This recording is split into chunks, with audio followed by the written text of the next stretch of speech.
I think most of us have an inner critic, and many of us are not able to hear the inner critic at first. We're not used to it. We're so identified with it that we don't even hear it. And it's really common in this program that people say, "Oh, I don't have one," when they start.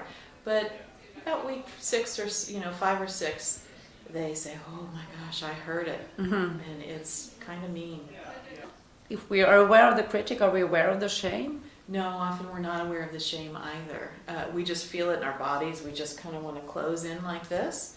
We're not aware of the shame, But yes, we do. Shame is often here.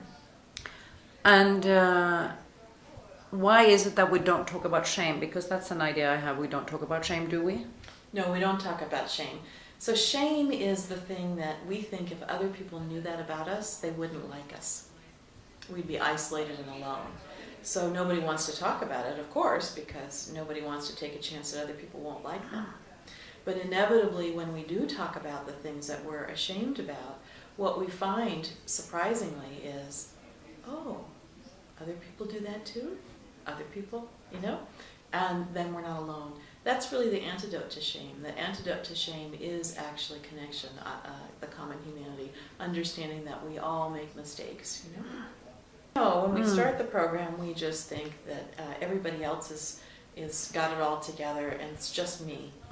That I'm the only one with these problems. Nobody else does. We kind of have this isolation. So there are 3 components to mindful self-compassion, and just self-compassion is defined by Kristen Neff. And the first is mindfulness. We must actually become aware of what we're feeling. Second is common humanity, which is very much in play in shame, because shame is very much about isolation. So we think we're uniquely bad, everybody else is okay, everybody else has a good life, it's just us.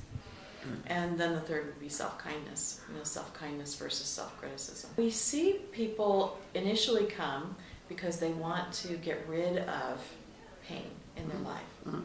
And what actually happens is they learn that they're okay anyway, that these things are normal, and they learn how to be kind to themselves while they're in pain, and then the pain passes when it passes.